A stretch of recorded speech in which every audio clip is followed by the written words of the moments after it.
Right now, we give this mic to our beloved brother, Professor Amos N. Wilson. Yes, sir. Thank you. Thank you, sir.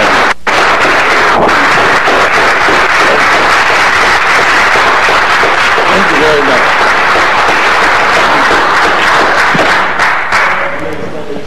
Thank you kindly. I appreciate your cause and your welcome, and hope I did not have you waiting too long here, so I was going down the wrong direction. I'd have to sort of remind my good brother that the address is 838 East 165th Street, right? Instead of 838 Prospect Avenue. So I was headed in the right direction instinctually. Yeah. I know this neighborhood, and then I saw numbers, and I went back the other way. So then I had to come back across again. So yeah, so I noticed it is 838, but the 838 is for 165th Street. Well, I won't hold you too much here this evening, but I'm sorry we don't have a lectern, huh? No? Okay. I'm sort of more used to sort of standing, and I think, is I want? No, yeah. Okay. Okay, this evening we're going to talk a little bit, not so much directly about the mind as I'd like to, because to be honest with you, I'm sort of in the middle of trying to complete the final lecture in the upcoming book of lectures, Blueprint for Black Power. And often it's difficult when you're really concentrating and writing to sort of pull yourself out of a mode of thought and sort of move directly into another, particularly rapidly. Even though I think the things I will talk about today will have some relevance. Of course, whenever we talk about men, we talk about mind, and of course when we talk about ourselves, we talk about minds that have been transformed by our experience. I'm going to talk today a bit about what I call assimilationist fantasies, multiculturalism, racial harmony, and the future of the African American community. Thank you. Thank you very much. I see Brother yourself is here, and I had the good luck of being with him last Sunday.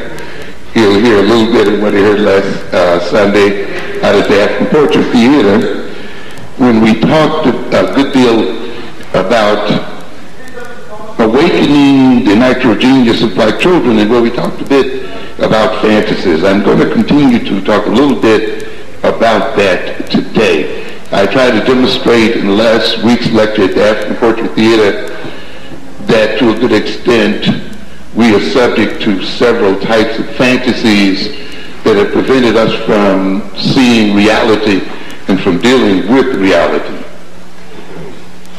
I want to pay some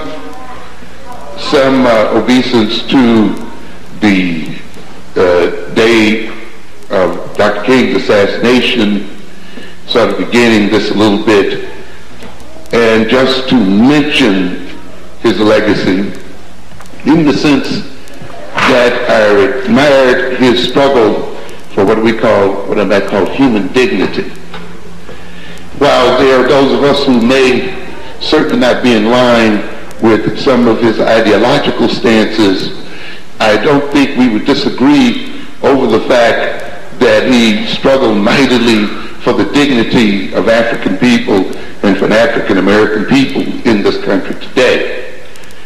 He struggled to reveal our humanity to ourselves and to the world, and of course to gain us certain basic citizenship rights. And and encouraged us to stand on our feet and to demand what are human rights, and to demand that we be heard and that we gain those rights that are ours as human beings, not because they're just civil rights or legal rights guaranteed by the so-called U.S. Constitution, but because they are rights that should be granted to any human being. The thing that I admire most about Dr. King, of course, is that he had the courage of his convictions. Regardless as to whether we may agree or disagree with the ideology or not, I think again we must admire the fact that here is a man who put his life on the line for what he believed. It is easy for those of us who may not agree to hide out and to talk in safe places. But the reality and the moment of truth occurs when we're willing to confront dangers and other things to try to realize our convictions. Those of us who have different ideologies from that of King then must take courage from his example, and we must then demonstrate the courage of our convictions. All too often we hear people talking about Malcolm X making some kind of change or toward the end of his life. We also get a similar bit of information about Martin Luther King. As a matter of fact, I've seen some of the later speeches that we don't hear much of that indicate very clearly that Dr. King was arriving at what I perceive as a more realistic view of the nature of this nation and the nature of this world, and perhaps again was ready to enter into a new phase of activity and to perhaps change the ideology a bit and to move toward economic and political development based more on a sense of African identity. The thing that I'm mainly concerned with, though, is many of people who took from King's philosophy an ideology that I call a fantasy, what I've called the assimilationist fantasy. To a good degree,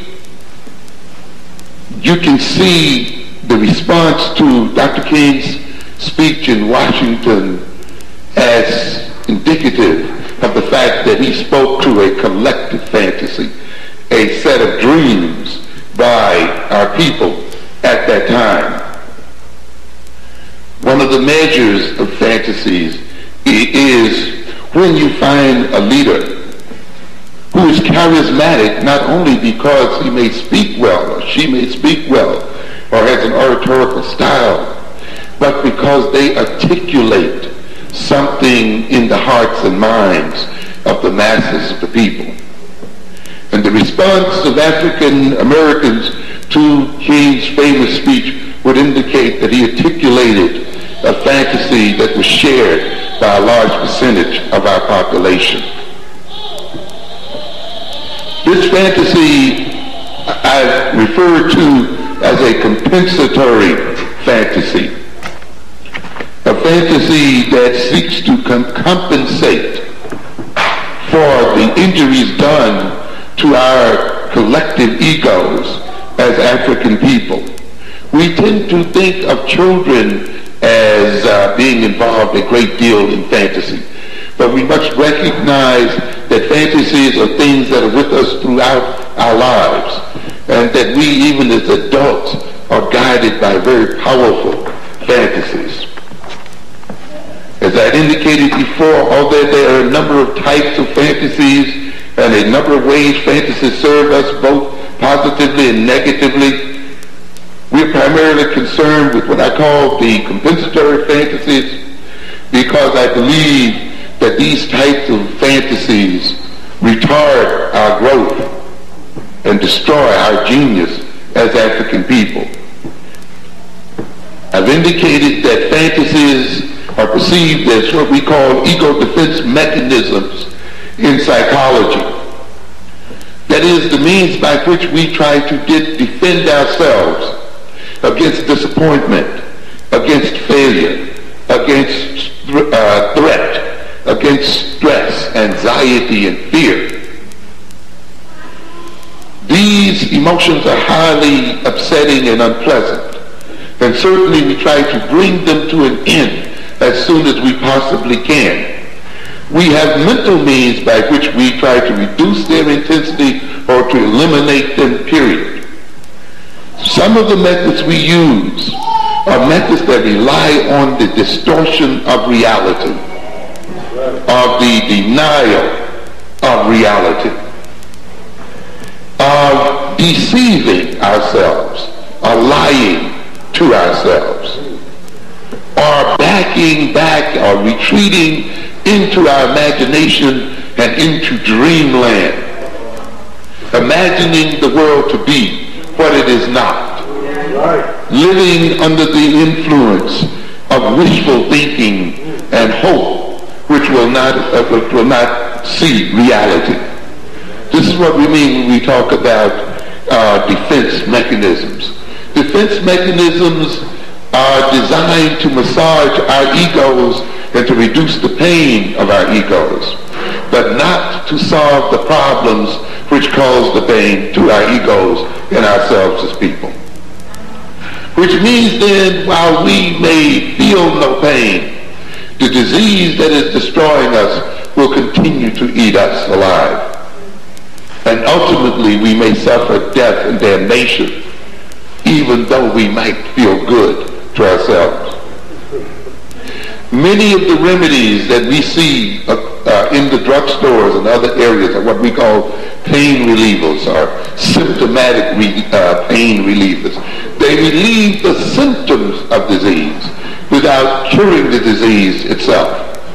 And to a great extent then, ego defense mechanisms are pain relievers.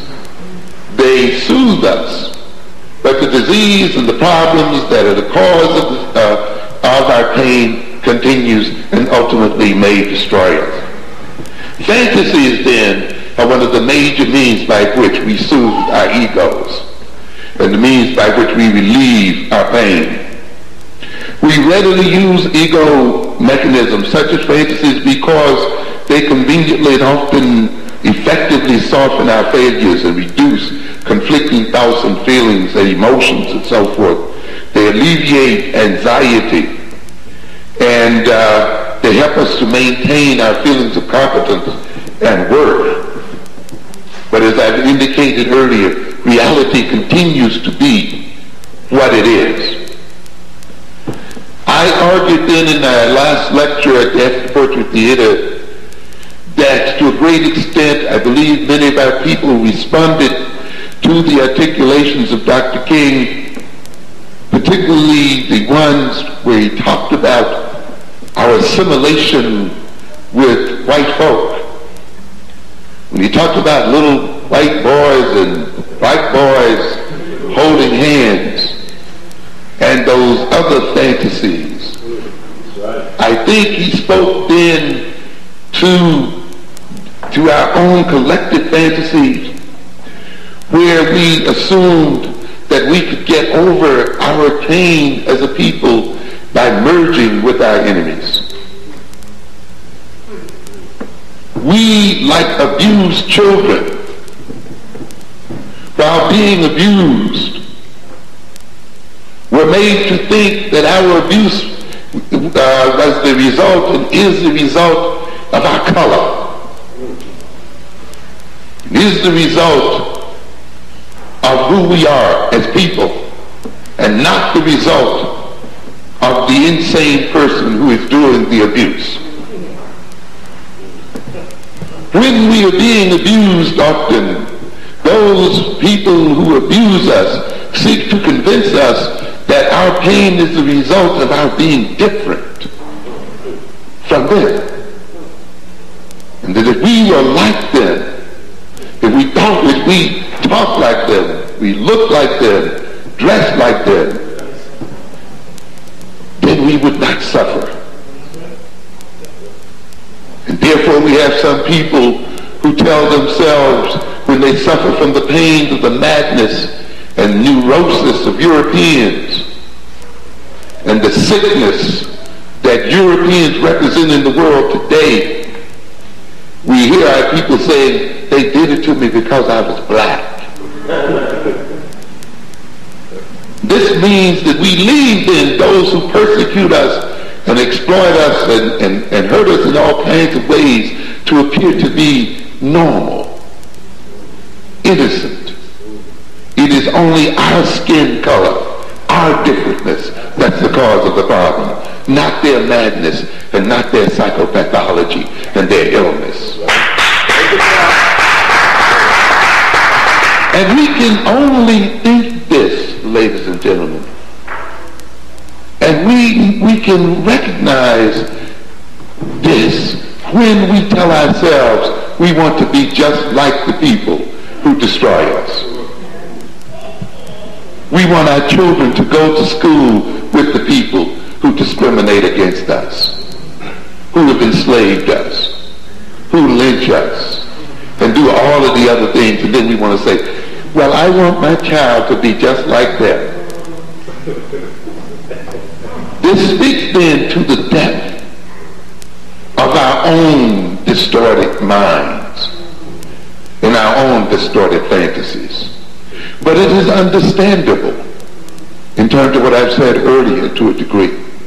When we have been convinced that we are suffering because we are different, then it becomes understandable that we wish to end our suffering by trying not to be different, by trying to convince those who injure us and destroy us not to see us as black, even though we may be realistically black right in front of their faces, and tell them to look at us as if we are some kind of abstraction. We are not flesh and blood and dark skin and brown skin and what have you.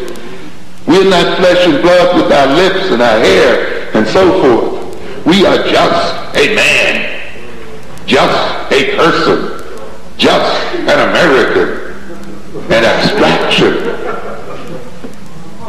We want them to act as if they're incapable of seeing color and incapable of discriminating color in the world.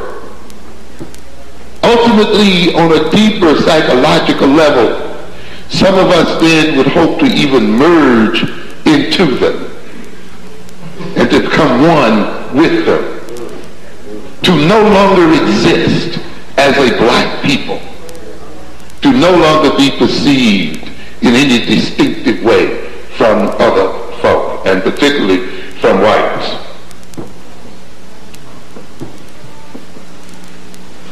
We, in a sense then, in our pain, wish to become invisible and to commit biological and psychological suicide, to deny ourselves and to deny our identity in the hope of escape and in the hope of gaining what we perceive as the benefits of white society and European so-called civilization. This is a fantasy, as I had pointed out before, and it is a compensatory fantasy that is bound to fail. It will never be realized. And I will talk to you later about it. And even if it were, what people who have any pride in themselves, who have love for self, would want to disappear in the eyes of other people, and who would want to disappear in their own eyes? What level of self-hatred and self-alienation must exist in us that we would wish to see our lives fade away from this earth? What self-hatred and self-alienation would have us overlook reality? If you think racism is the major basis for conflict in the world, you could not be more wrong. The dream of some coffee-colored people will not end your pain. In South Africa, they got a group of coffee-colored people, and they just put them in a different category, didn't they? They called them coloreds. And so the society still stratified itself. If you know anything about genetics, it will be hundreds and thousands of years before you get a milk-colored race. In the meanwhile, you're going to still have the various shades of color, from light to dark. And knowing mankind, he will use those shades as a basis for establishing domination. And even when the shades disappear, there will exist class. There will exist culture. We have races of people today that you cannot tell apart, who still have the same genetic basis, but who still have a reason to fight and kill each other. Either reasons of religion or history or some other circumstance, reasons of class and whatever. You shall not escape pain by trying to escape into your white masters and merge into the white man. You may as well face the reality. The ultimate way of getting rid of pain is to get rid of its cause, not to hide in a state of self-protection.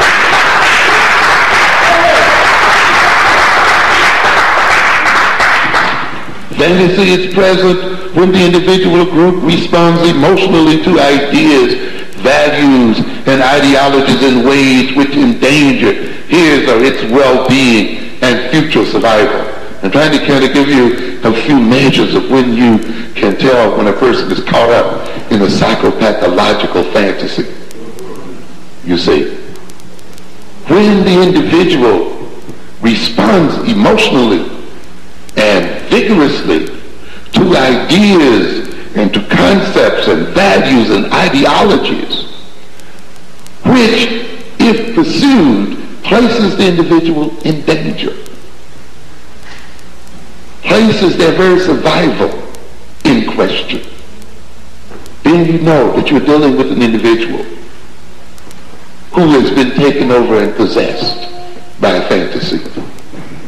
And therefore you have to look at people and their ideologies and look at what place their ideology puts them and judge their ideology against the reality of their circumstances. This is the kind of thing we deal with the psychologists every day. With people who come in filled with fantasies and beliefs,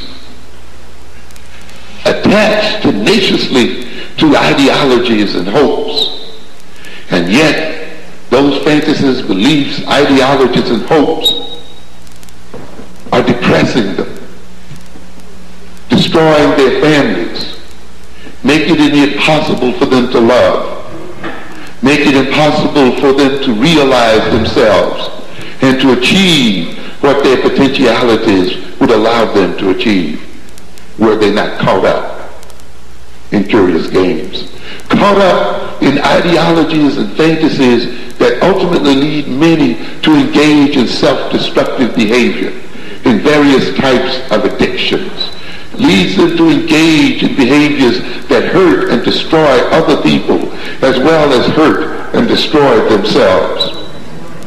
To a great extent, what we call neuroses in psychology is more starkly described as stupidity, where the person continues to hold on to ideas even though they get hurt over and over and over again, where on a certain level you wonder why they cannot logically see that the beliefs are not advancing their interests but actually working against their interests, and yet they continue to persist to the point sometimes of destruction or the destruction of others.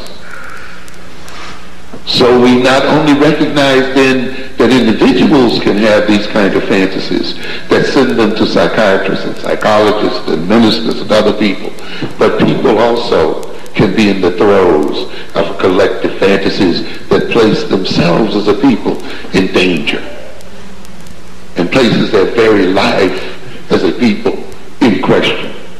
And believe me, ladies and gentlemen, African people the world over, African American people's lives are in question today. and the survival of African people on this globe is a serious question at this moment. If you do not believe this, then chances are you too are wrapped up in a fantasy that has cut you off from the reality of what is going on in the world. We recognize that a fantasy is present then when the subject of that fantasy adamantly believes in ideas which are obviously contradicted by reality, facts, and events. The hallmark of normality and the very foundation of being able to survive is being able to know what is real from the unreal, and being able to base one's behavior on reality, and to test one's beliefs and ideas against reality, and to readjust one's beliefs and ideas in terms of the information one gets from reality.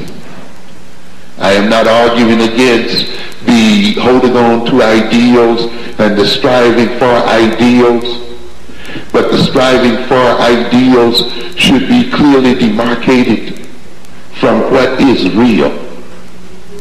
And one then should not confuse the ideals for which one strives with what is in reality. For when that occurs, then one is subject to serious injury, psychologically, if not physically. Many of our people then caught up in the ideology of assimilationism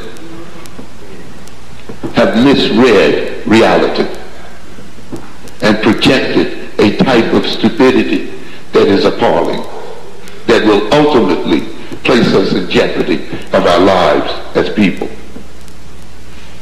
As I said earlier, this is somewhat understanding because we have a name for this kind of phenomenon in psychology too. We call it identification with the aggressor. Love for the aggressor.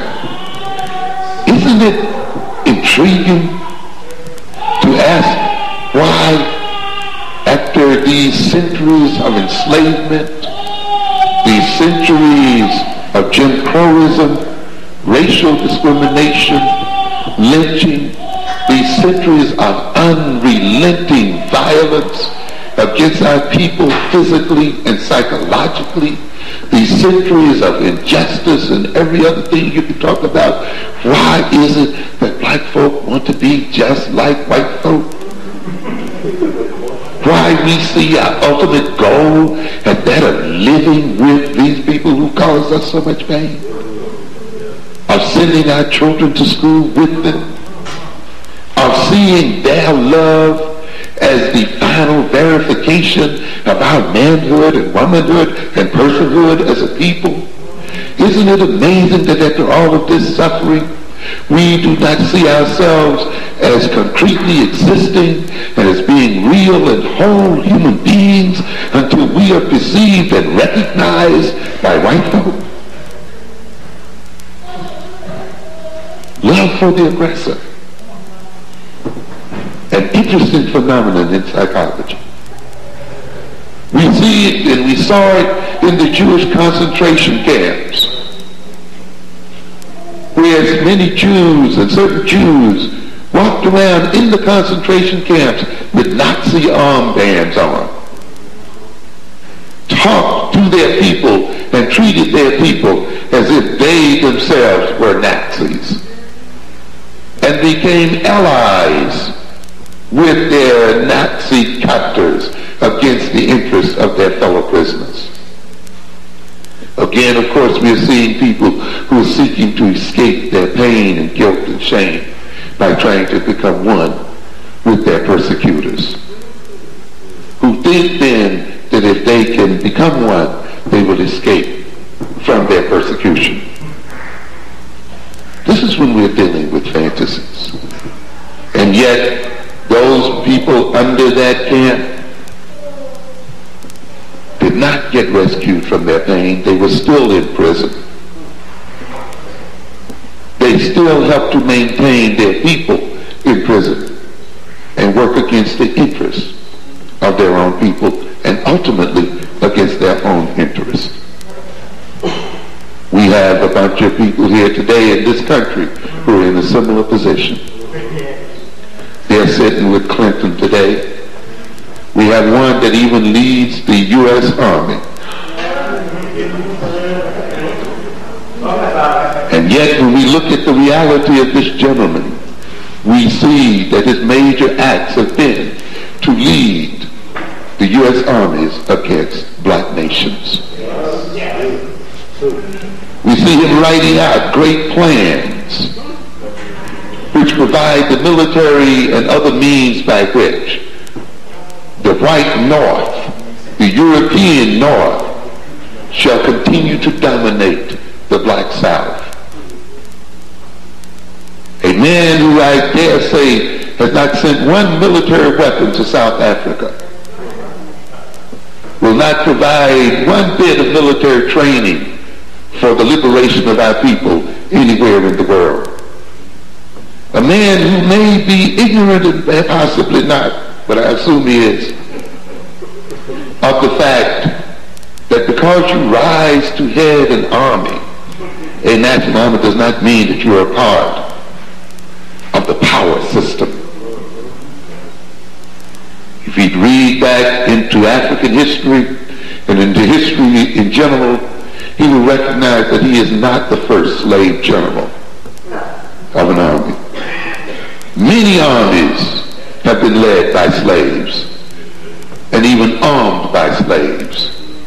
So the idea that you may head an army, that you may be the top general, in no way implies that you're not a slave and that you're not set up to work against the interests of our people. Many Arabized Africans fought against other Africans to try to convince them to undertake a foreign ideology and to fall victim to foreign rulers and dominators. There is no substitute for self-sufficiency and for operating under one's own power. But people caught up in fantasy let their emotional needs for love, their emotional need for acceptance, their emotional need to be embraced by their enemies override their common sense. These people, as I pointed out in our last lecture, neglect their own self-development. They do not see the development of their minds, the development of their intellect, the development of their social relations and social organizations and social systems and power, the development of their own institutions as important and key to their liberation. They see gaining the love and acceptance of their enemies as the key to being liberated from their pain. And therefore they leave themselves in serious states of underdevelopment. Their minds are trophy. Their social institutions rarely get built or are anemic or fall apart. And they continue to languish in states and stages of dependency. This is still the way we see, and this is the reality of our people that we see today. That's one of the reasons why I've said that the great genius of African children, which I've demonstrated in the book, The Developmental Psychology of the Black Child, in Awakening the Natural Genius of Black Children. In those books I have demonstrated that black children have a natural head start. That they are not only different from white children merely by the color of their skins, but that they are born intellectually more advanced than whites. That they have greater natural capacities for learning in their childhood than whites. But these differences are overlooked. These intellectual potentialities are unfed. and unmet and undeveloped by people whose minds are overridden by an emotional attachment to their enemies, who wish to deliver these children over to their enemies, even though their enemies have told them time and time again that they hate the very sight of them. That's right, brother. That they do not even want them to live next door. And they wish that they were not even existent in the world today. But we insist on placing them under the instruction of these people, and then we are surprised as to why they do not learn, and as to why they come out and destroy themselves in the thousands of ways that we see them do every day, time after time. But you see, people who want to merge, who want to lose themselves in their enemies, do not want anything black to stand up, because it would remind them of their separateness. So no matter how good a black school would be, they don't want it to exist, because they want to rid themselves of their blackness, which they think is the cause of their problem. No matter how much you talk about black economic development, they don't want that to exist, because they call that self-segregation. And they see the worst thing that could happen to them is to be separated from their white masters.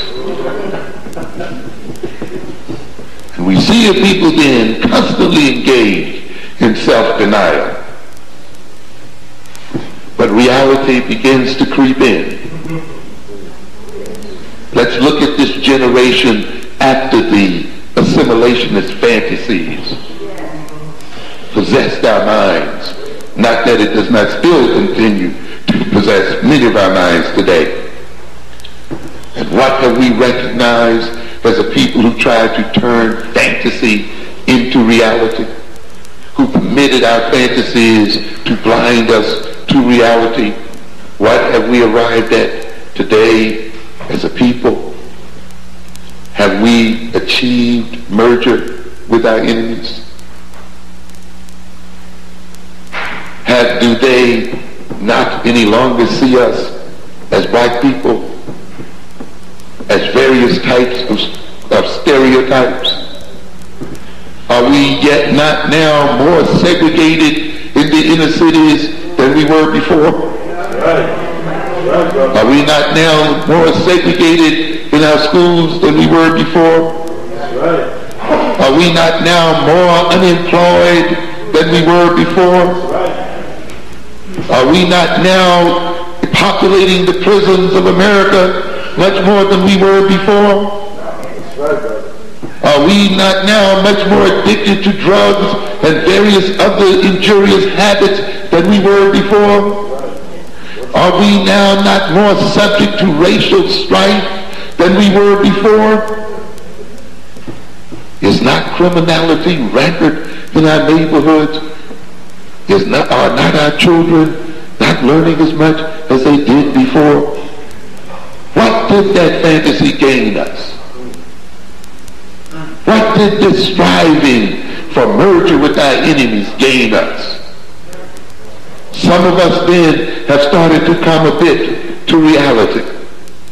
We recognize then, some 40 years almost after the 1954 Supreme Court decision, that the largest percentage of us are no better off, and many of us are worse off than we were at that time.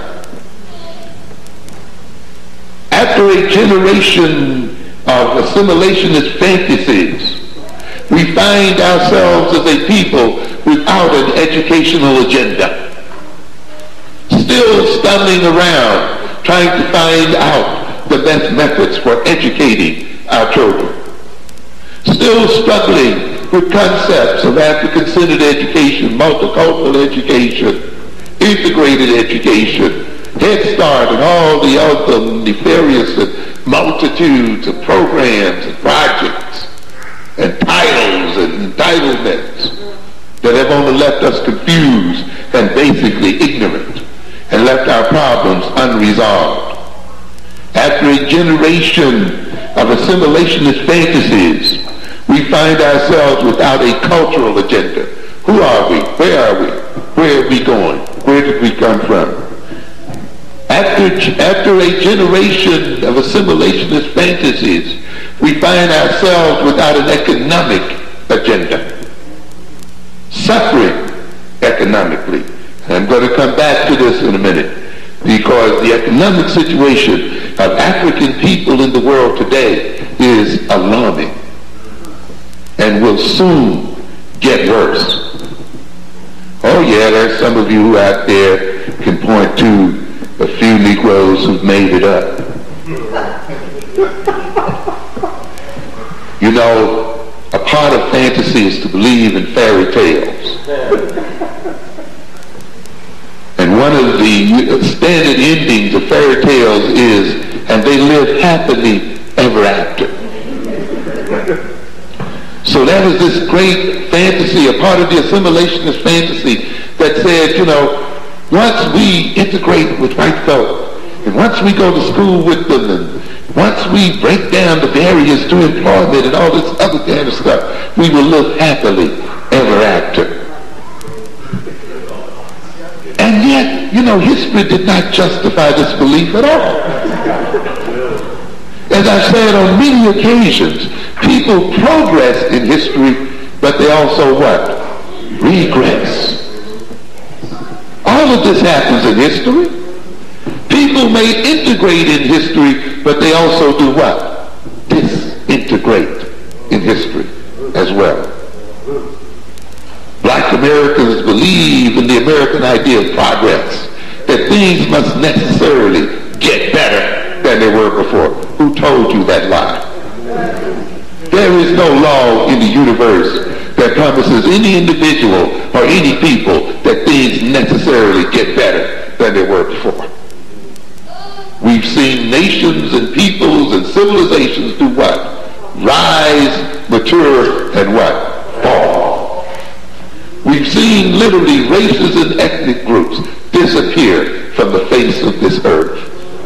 We can witness on this very continent the near decimation of the Native American.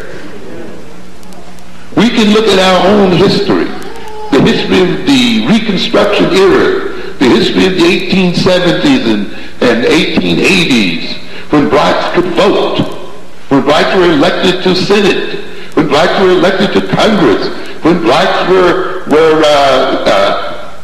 parts of state legislatures, when blacks were sheriffs, when blacks headed corporations, when blacks had strong civil rights legislation.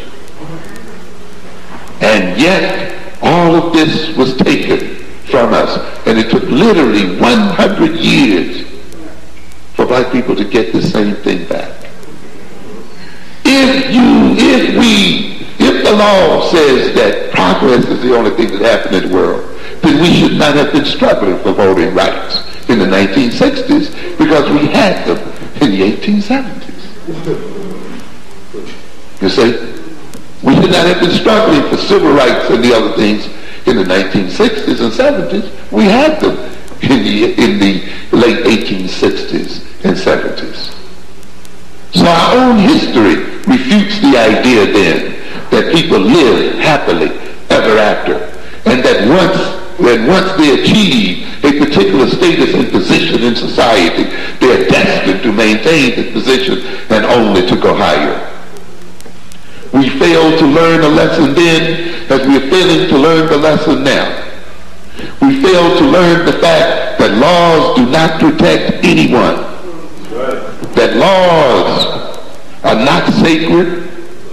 That laws are merely rules laid down by people who are strong enough to enforce them.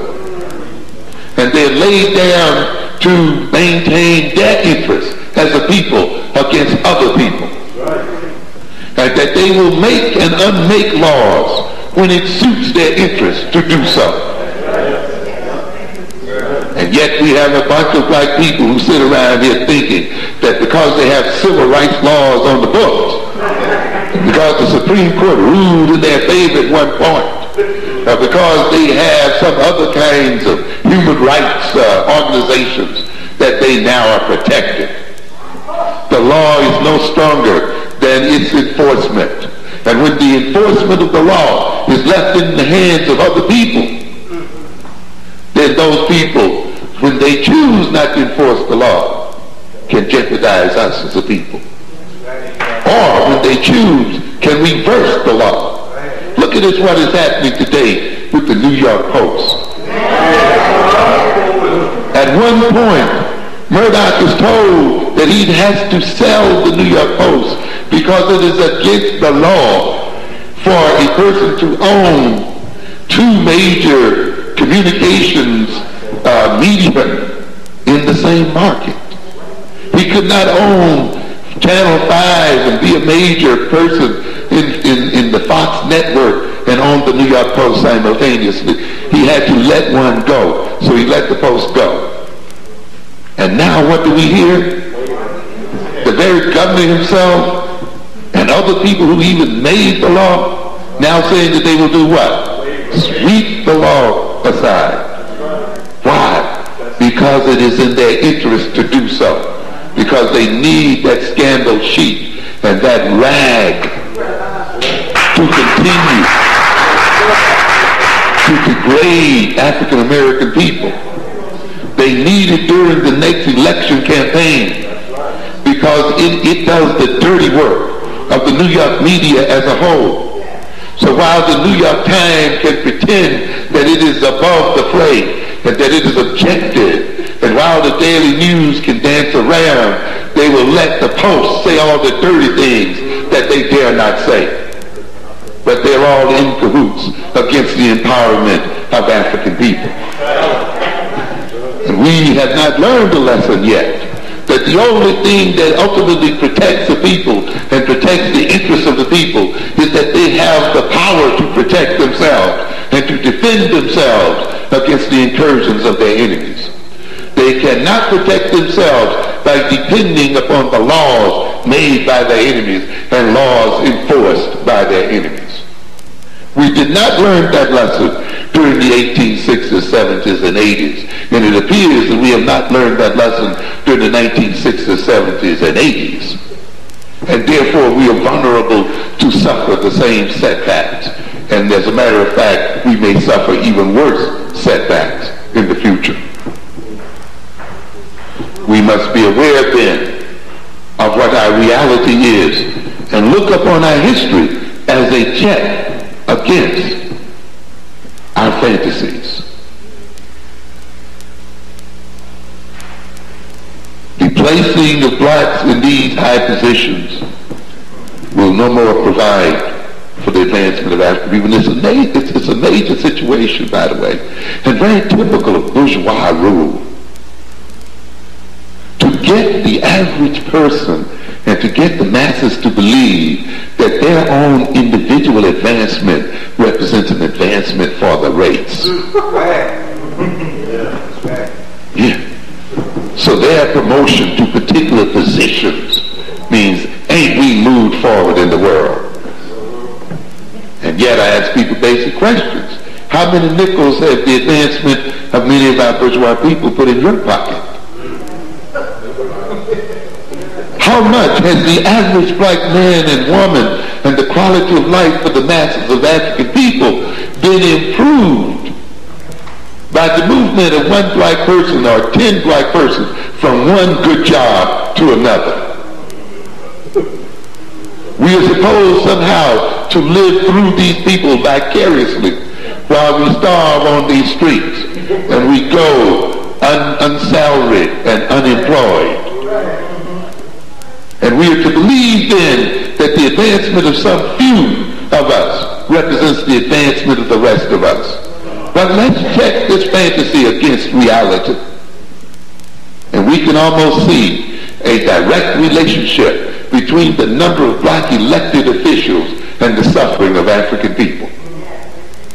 As I pointed out before, we've lamented the death of Thurgood Marshall, but I find it interesting that he got more out of the Supreme Court while he was a lawyer than when he was a justice sitting on the bench.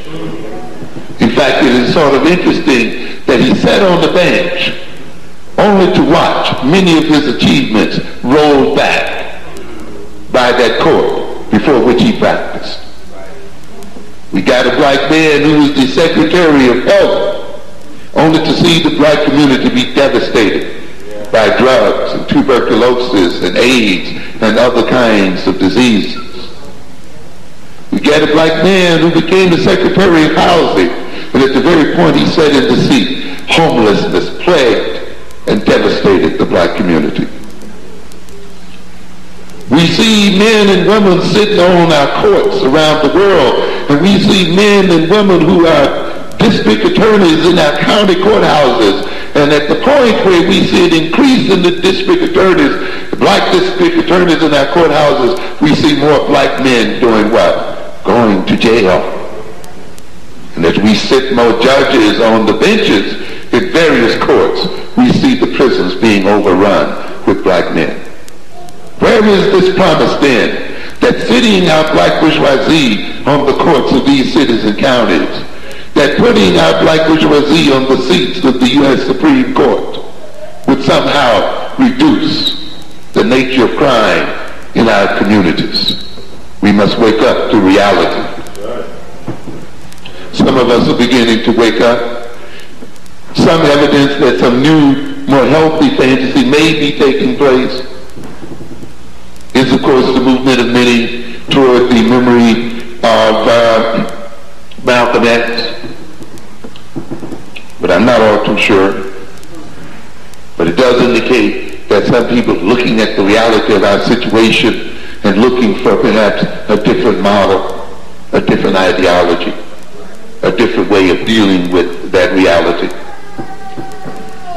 But you see, those who are dominant rule by advancing fantasies, by promoting fantasies.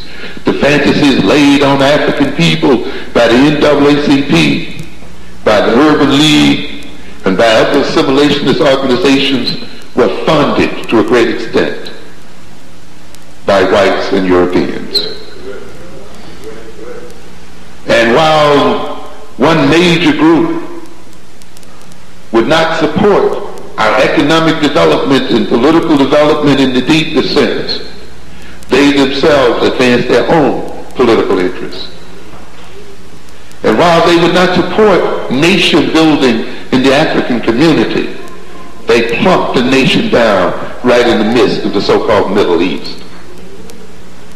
In other words, we were fed the fantasies of assimilation and integration by the same group who concerned itself with building a nation and building power so that it would no longer be dependent on the goodwill of other people, because they learned the serious lesson that sitting on the goodwill of other people may mean circumstances one day can change, and people who may not have noticed who you were or noticed that you were racially different suddenly begin to realize who you are and act on it.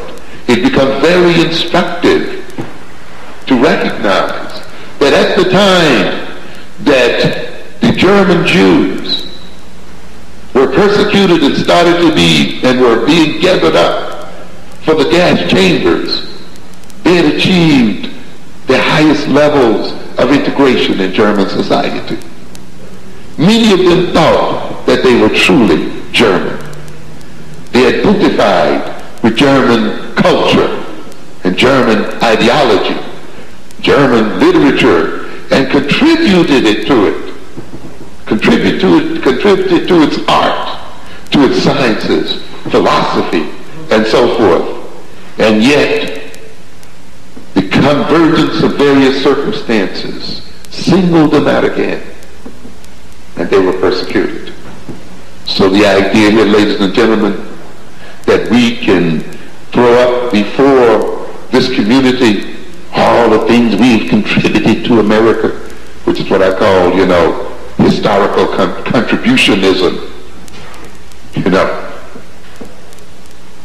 We brag about how much we've contributed to America, how we built America, how we contributed to its arts, how we contributed to its science. And we could even go back into history and say, well, we taught your great forefathers, the Greeks, civilization. That's not going to save you. That's very little, that provides very little defense. When for one reason or another, people may decide to do so. They may say, oh yeah, you Egyptians, you were true Africans. We know that. You taught our Greek forefathers.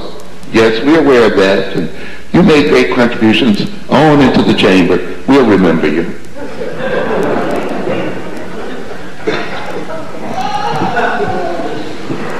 Many people then are beginning to face this reality, but then a new fantasy has been laid on us.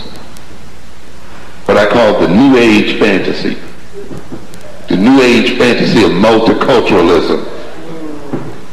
A warmed over assimilationist ideology. An idea that developed from what we call cultural pluralism, as defined by Christine Bennett in her book, Comprehensive Multicultural Education. Cultural pluralism is characterized by mutual appreciation and respect between two or more ethnic groups. And when we talk about the multicultural curriculum, she defines that curriculum as the curriculum develops knowledge and understandings about cultural differences and the history and the contributions of contemporary ethnic groups and nations, as well as various civilizations in the past. How does that feed you? How does that employ you? How does that protect your very lives and biological interests? This kind of knowledge, this kind of respect for other groups. It strives to integrate multi-ethnic and global perspectives into the traditional curriculum that is primarily mono-ethnic and, in the United States, Anglo-European. Another trip. We're going to dance other people's dances and sing other people's songs. And we're going to respect them and get them to respect us. That sounds very much like the Assimilationist to me. And where does that get us? I go to many colleges and universities and I see black students and black people pushing multiculturalism. And I ask them, why is it that black people are pushing this? We're the most multicultural people around. We've always respected other people's culture. Any other group of people could come and go into business in our community. Any other group of people can come and live among us as a people. We have worked beside every ethnic group on this globe. We have not lynched other ethnic groups. We have not boycotted other ethnic groups. We've even tried to claim their identity. There are many of us who felt proud when somebody said, oh, I thought you were an Indian, or I thought you were a Mexican, or I thought anything but black.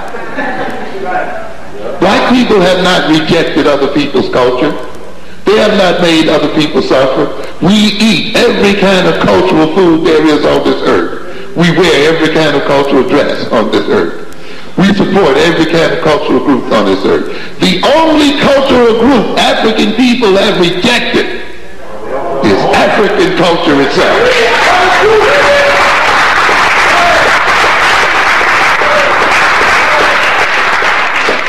And now before you can find out who you are and what you are, before you can read your own history and come into your own self-knowledge, someone is laying a curriculum on you, telling you you should learn more about other people. And yet you must be aware that if you suffer from a lack of self-knowledge, a lack of self-acceptance, a lack of self-love, a lack of self-confidence, a lack of identity. I don't care how much you know about other people. I don't care how much you sing their songs and dance their dances. I don't care how much you eat their food. You still will not be right in the world, and you will still be oppressed by every other ethnic group this earth has on it today. You have to recognize that. But yet we got somebody caught up in multiculturalism. The question I ask, where is it? Where is this multiculturalism you're talking about here? How is it? Is it in your neighborhoods? Are you living in a mixed neighborhood? Where are the multicultural grocery stores? Where are black Americans and Dominicans owning things? Where are black Americans and Koreans owning things? Where are black Americans and Arabs owning things? Where are black Americans and whites owning things? Where are they living together? Where are they sharing? Where is this multiculturalism we are talking about, ladies and gentlemen? Yes. In the colleges, in the schools, but not where? In reality.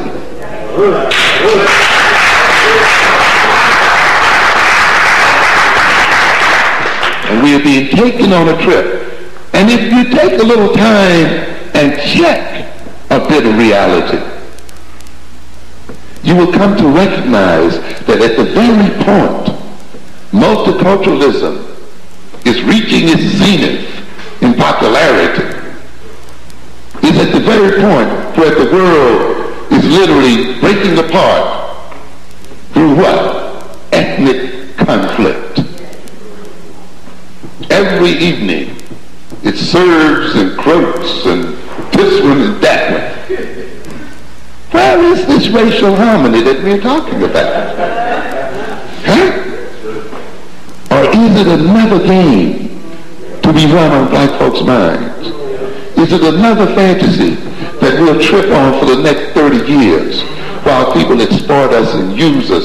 Is it another fantasy that will have us wake up one day and have all of the other ethnic groups in this country look at us as the enemy and ultimately decide to destroy us as a people?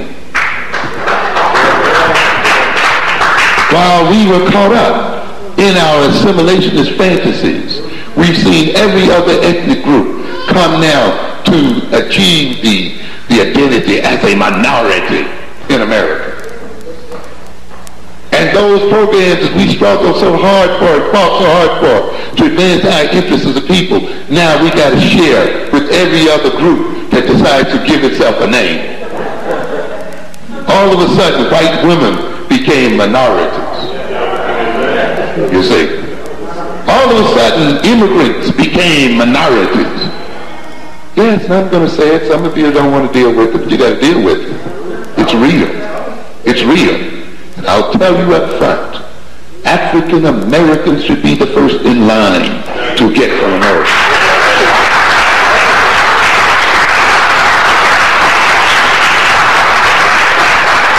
Yes.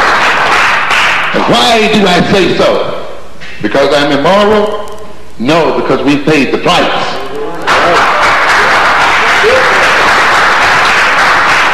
We paid the price of the hundreds of years of slavery in this country. We paid the price of Jim Crow, we paid the price of lynching. We paid the price of injustice. We paid the price of police brutality. We paid the price of unemployment. We paid the price of ignorance and miseducation. We paid the price with our blood in every theater of battle this country has ever entered into. We fought the Revolutionary War. We fought the Civil Wars.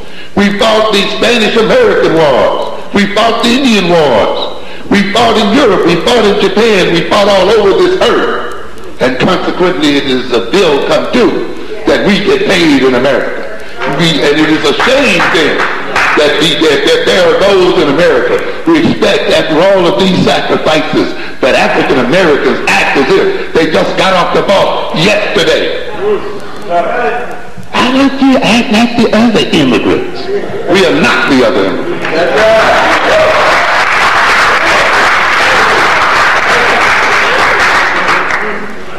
But this is what happens when you fall prey to fantasies.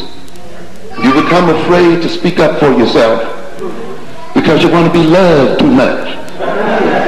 You want to be accepted too much. You want to be liked in the community. You want the Korean to smile at you. Yeah. You want to see in the eyes of other ethnic groups that they don't see you as black. And just for that, you let them take all of your money out. Just for that, you'll let them starve your children in the street. Just for that, you won't even educate your own children. You won't provide them with recreational facilities. You won't provide them with employment because you want to be loved and accepted by somebody else. You're going to die looking for love and acceptance.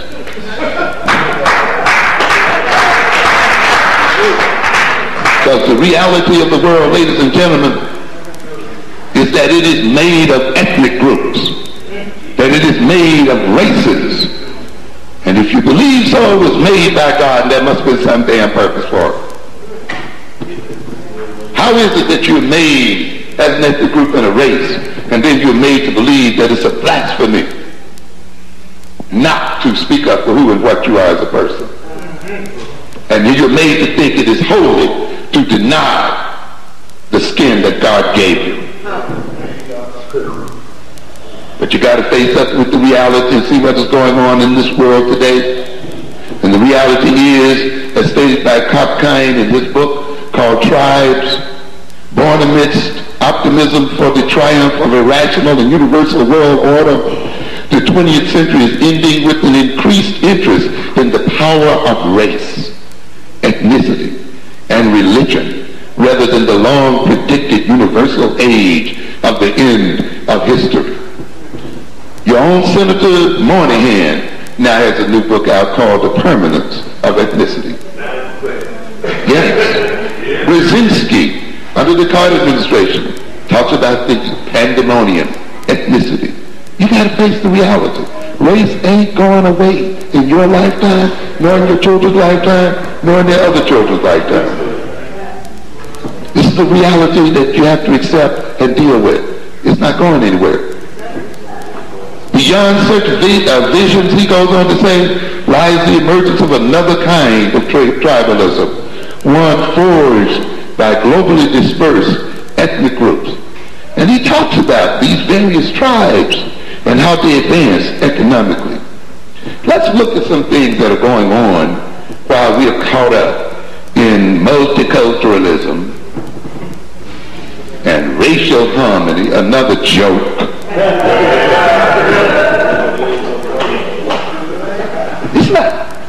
It's not that I don't want harmony between races. You see? It's not that. But you got to ask, what price are you willing to pay for harmony? Are you willing to pay the harmony of the grave? Oh yes, the others would be harmonious with us as long as we remain consumers, as long as we remain non-competitive, as long as we remain dependent and beggarly, as long as we don't demand our just due, then we can talk about how we get along. And yet I'm afraid this is the kind of harmony that people are talking about. Let's look at what is actually going on in our real world while we're talking about harmony and love between the sisters and the brothers all over this world. Now take you through a quick trip. I know we got to go here, but I just want to take a couple of things here because it's important, like I say, if we're going to remain sane, to look at what is really going on. As I said earlier, where are the multicultural businesses? Where are the multicultural jobs? Now I picked up this paper this weekend, one of those free papers called Manhattan Spirit. And it has on it, it says it's the West Side's largest weekly newspaper. Heroin makes the grade in Ivy League as Upper West Side campus experiences new drug problem. Well, they're talking about the students at Columbia who catching on to the heroin habit. Matter hard over there. As a matter of fact, they call it Columbia's dark secret. Okay. Yeah. But I find it interesting, by the way. But one of the things I caught here was a segment taken out by the Koreans, what they call it, Korean America, a New York story, page 20 to 25. So we took out about 5 pages of ads here. And let's see, they're talking about various things. Let me just read you a few quotes.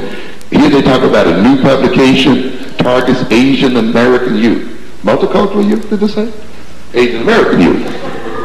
A new monthly hailing a new age for Asian American youth has reached a newsstand near you.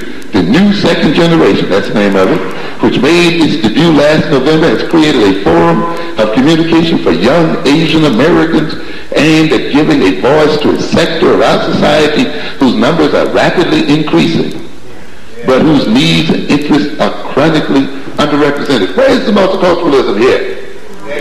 Where is the assimilationism here? Huh? At a time when the needs and ambitions of, this is a quote of the editor here, at a time when the needs and ambitions of Asian Americans are being redefined, our goal is to play an active role in the shaping of the Asian identity. Are we talking about becoming invisible? Are we talking about merging? You know? And the kind of thing here. The 1990 census reported that the Asian population in the United States increased 100% in the last decade, now numbering 7.3 million. Okay? Another recent study revealed that 33% of the Asian population holds college degrees, as opposed to the national average of 16%. And I've got news for you. The most recent set of Asian immigrants into this country have as high as 46% of people with college degrees. Compare that then with something like 13% for black folk. You can begin to see what is going on here. You're being lulled to sleep in multiculturalism. It goes on here, but I'll skip over that for a bit, and I just want to look at something else here. Down at the bottom called Association Unites Community. Korean Americans have prospered so impressively in New York City because of their cohesion as a community. Multiculturalism here, ladies and gentlemen? Denying color? Denying identity? No. But this is the age of multiculturalism, isn't it? Yeah. And the Korean Association of Greater New York has nurtured this unity in the metropolitan area for over 30 years. They're nurturing unity, and we're trying to nurture something else. Their major organization bringing cohesion, and ours is trying to disperse us throughout the American population. The longevity and success of the association is due in part to its effort to constantly adjust its mission as the needs of the Korean community mature. Now that Korean Americans have achieved social stability and economic prosperity, the Korean Association is looking to help improve relations between Korean New Yorkers and other ethnic minorities in the city. There's your multiculturalism. We're going to be nice to you after we get all the money. And after we stabilize ourselves and stabilize our community, then we're going to deal with the ethnic relations. It's a lesson. And this is what we've been trying to tell black folk all the time. Why are you trying to integrate and love other people and get caught up in it when your greatest problem is to do what? Integrate with yourself and love yourself first.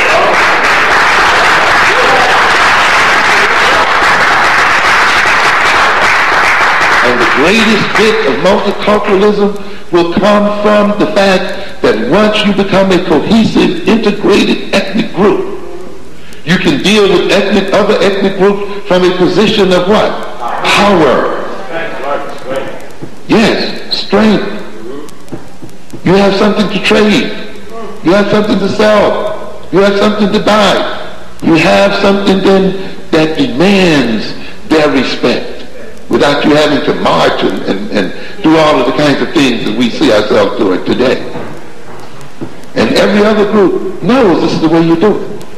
You stabilize yourself, you build yourself, and then you reach out. To live harmoniously with other ethnic groups, we need to reach out and cooperate one with the other. But we notice this is coming after what? 30 years of economic development.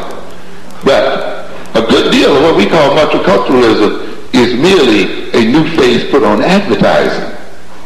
You say, well, we recognize that other groups exist in the world. We want to sell them things. This is chiefly the way whites approach it. We want, to them feel comfortable buying things from us. So we're going to talk about diversity a little bit. Today, the Korean Association serves as an umbrella group for over 1,000 Korean and non-Korean organizations throughout the 5 boroughs. It is widely recognized as the leader of Korean American organization, with this president duly elected by Korean American voters from the entire metropolitan area. How many people know the Koreans went to the polls to elect their own leader? I know, we were so busy trying to run for president with Jesse Jackson until we didn't recognize that. And I've said often that Jesse Jackson would have been a much more powerful man if he'd run for election within the black community and served as an elected official of the black community representing the black community's interests, rather than trying to run in some general election. He could literally have led the so-called third world had he led the black community and identified with it and integrated with it and been legitimated by it. You say, because this is what groups do, who are real in the world. And it goes on here. Now they're getting ready here, let's see, to deal with what they call charities. See, here we come, right, when it comes to the charity part. They're going to give us some turkeys.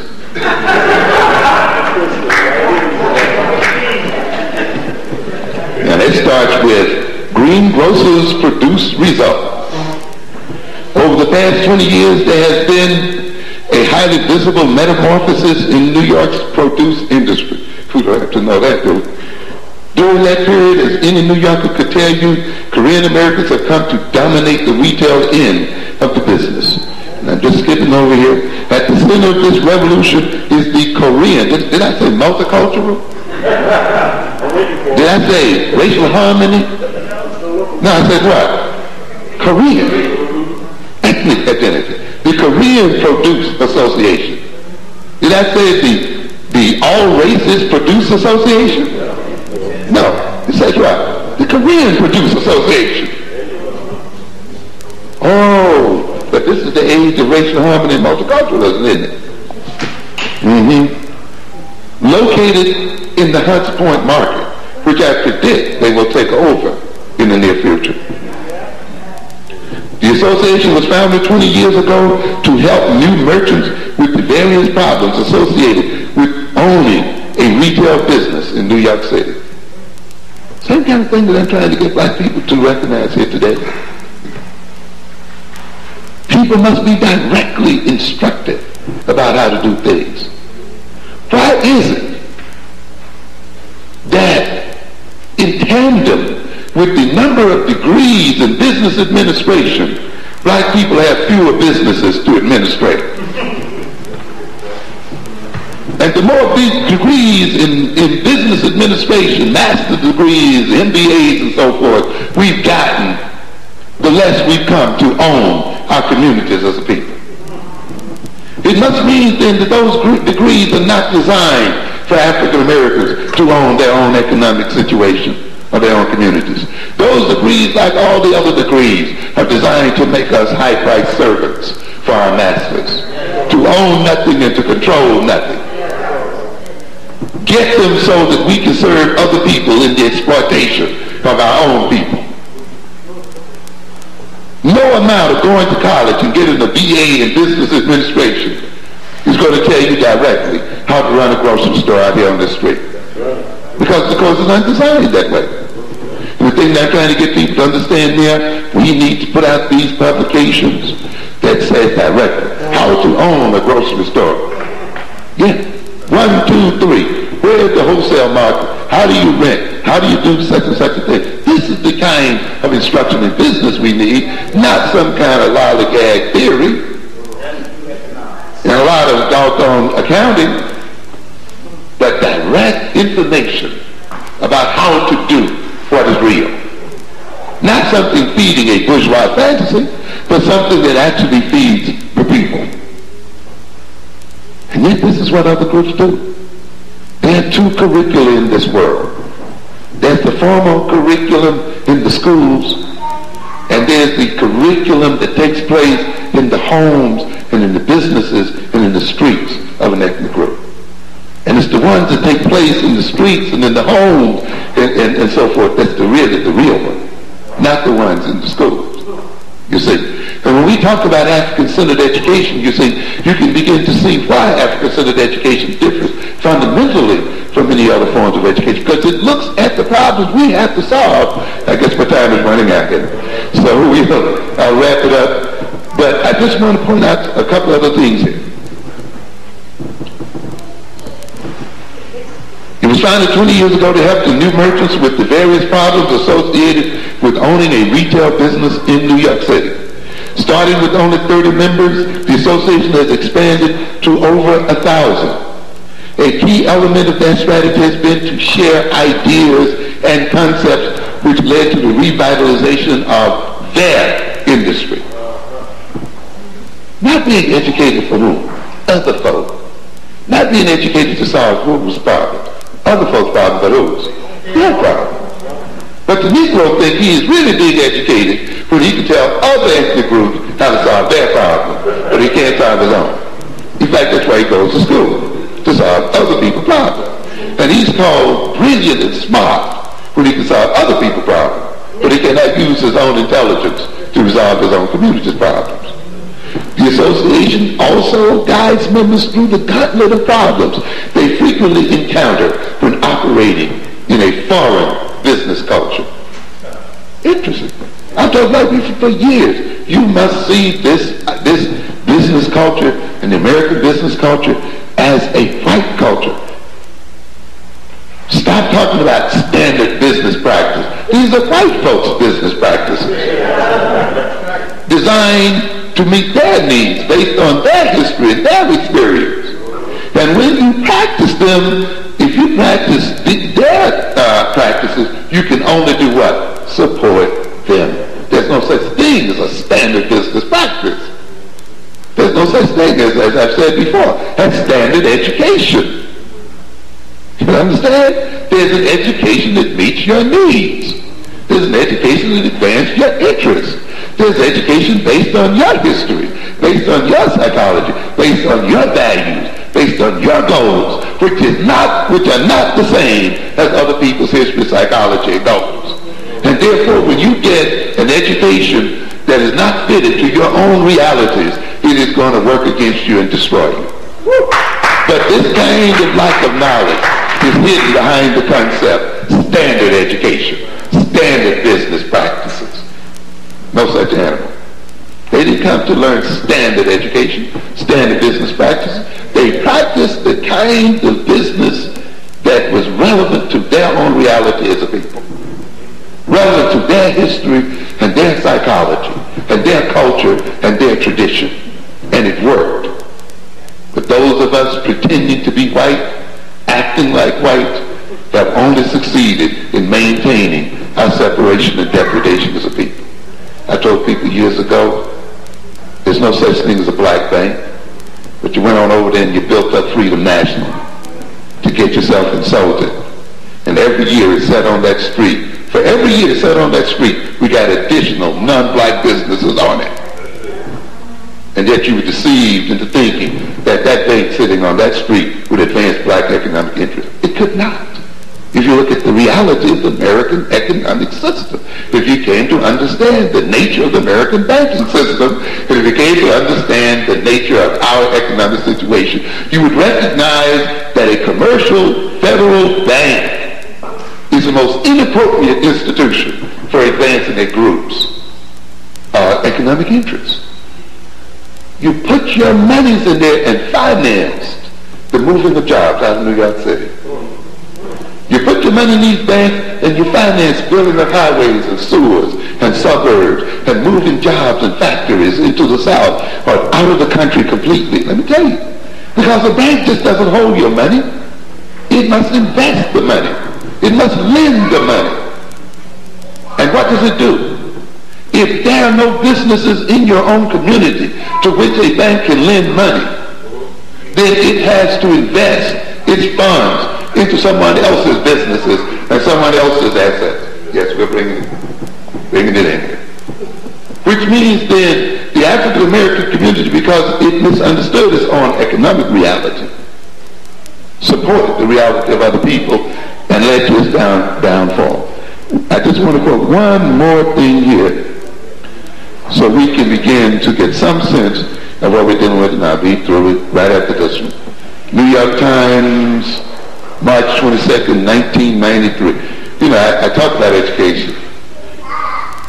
This society can only brag about how it has freedom of information because it has succeeded in destroying black people's minds.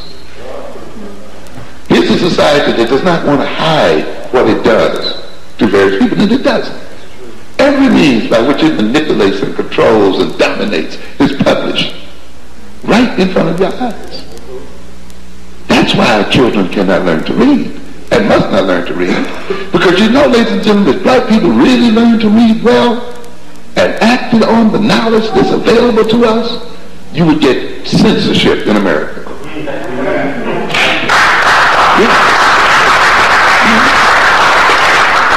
They would hide knowledge from you. The only way then that this country does not hide knowledge from us is make sure that we take no interest in reading, that we run from books, we run from papers, we run from libraries. We see reading as unmanly. You see, we get headaches when we read. We get sleepy. We see it almost as un-African. We start even making excuses for ourselves. I thought it non-linear. Why there's a linear. Yeah, they got a lot of that stuff too. People hiding things. We are intuitive people. Yeah, right. Just means you don't want to do the hard work of reading and thinking. You want to sit around and guesstimate and estimate and all these other things instead of grasping onto reality and being precise in what you're doing. Seeking new ties and clouds, Korean Grocers Journal Voices. The Korean Grocers Association of New York had a surprising guest give the invocation at its annual awards meeting last month. The Reverend Al Sharpton. Not only that, they have also sponsored spots on black radio stations honoring heroes like Thurgood Marshall. The Korean Producer Association ran a scholarship program for black minority students in conjunction with the Amsterdam News. Got a picture right here. They're sending 2 colored girls to Korea over there. President of the Korean Association of Greater New York provides last-minute tips on life in Seoul, Korea. Provide life in America, tips on life in America, man, to 3 young students, black people, sitting here. Merrill Griffith, Elizabeth Ortiz, and Duana Evans, shortly before they left earlier this month for studies in the Asian capital on a scholarship program established 2 years ago by Kung Hee University for African American students. A total of 100 scholarships were given to studies on the undergraduate and graduate levels. Under the arrangement, students are to be sent in groups of 20 over a 5-year period. Come on. Come on. Typical neo-colonial game, typical brainwashing game, and how cheaply we can be bought as a people. Giving away millions and billions of dollars for a few stupid scholarships, and for some people who are going to come back and convince us that it's in our interest to support people who exploit us. Yes. And I see them buying the Amsterdam News almost every week. There's some scholarship being handed out to black students on a range of issues. Korean business owners in New York are using the strength of their numbers to try to increase their political influence and improve their business opportunities, and perhaps most important, mend their bitter relations with other ethnic groups. Told me years ago, what do you do first? You get the economic together first. There's no power without economic power.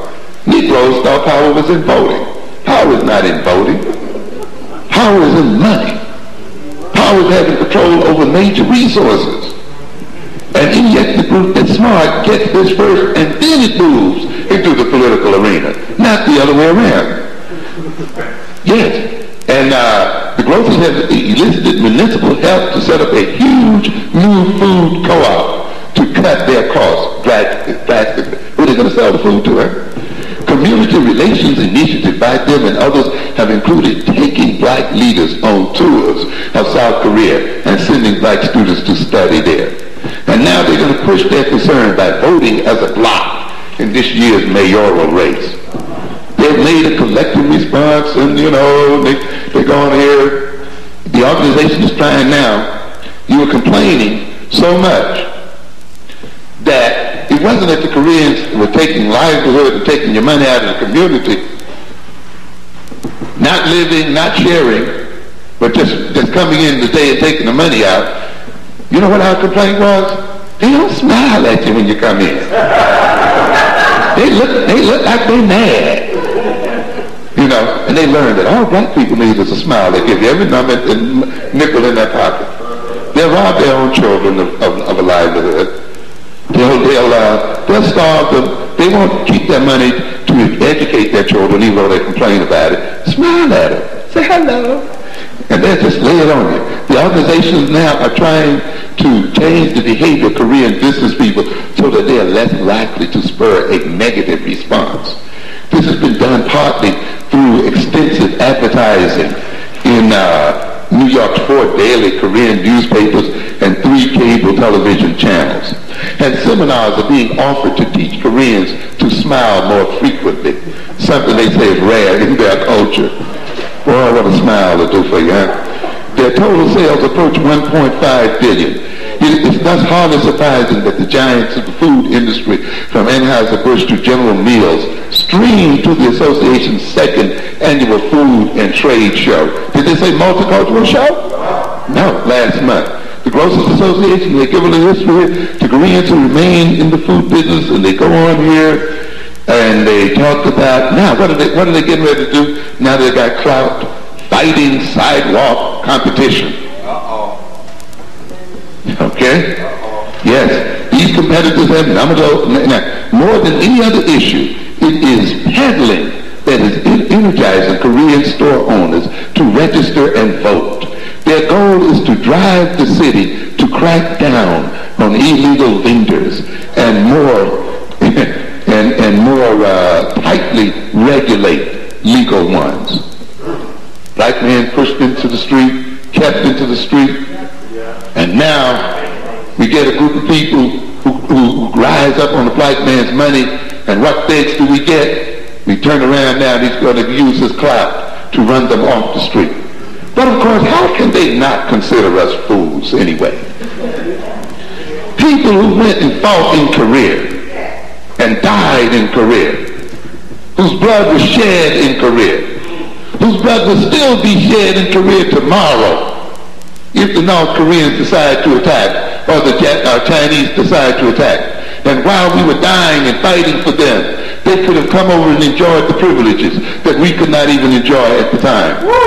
And while our monies and our tax monies and so forth were going to protect this peninsula, going to make this peninsula a safe place for the white boys to invest in so that they could get rich, while black tax money was going to Korea to build highways and infrastructure, while black money was going to invest in the building of industries and the stabilizing of government, something that the United States never did for African nations of African people, even though it was filled with African people on its very soil. We are dealing here then with the people who should have come here and given you thanks for the sacrifices that you made in protecting their lives and ensuring their freedom. And yet what we get a bunch of black folk who believe that they owe the Koreans a living and who support their becoming wealthy so that they can turn right around and run even the vendors off the blocks of New York City. This is because people believe in fantasies and will not deal with reality.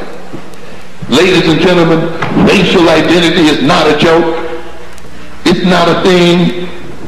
It's not just a custom. Identity is the source of a people's survival. It is the key to people's survival because identity is the basis upon which they organize themselves. They act in unison and act as a collective. It is a means by which they share one with the other and structure their relationships in such a way that they enhance their living and they protect their very lives.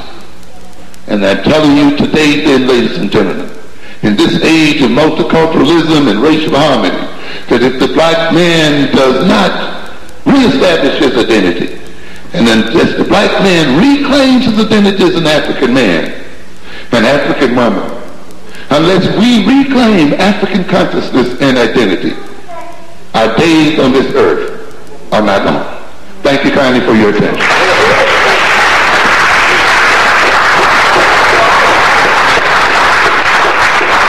A word for Brother Amos.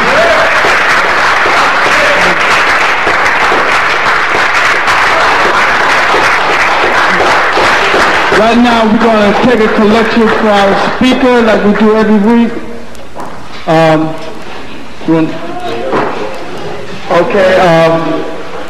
So whatever you give, will you please hold the money between your palms? Okay. You ready? You're going to be still? And whatever your collection is, you hold it between your two hands and repeat. Divine love through me. Blesses and increases. All that I give. And all that I receive. Okay? And just think about that sometimes. And know that everything is flowing. It's not only going up, it's flowing back. You know, a brother like Amos Wilson, he got so much information, you can't get it all out in 2 hours or 3 hours. You know, this brother could speak for 4 to 5 hours, you know. So we are thankful that he came and blessed us with his knowledge that he showered upon us. We usually get question and answer, but it's running late. And this is not our place, but we have to abide by the rules and regulations of this place. So we thank you for coming out. Baba Justice will be here next Tuesday. And bring someone with you. Thank you.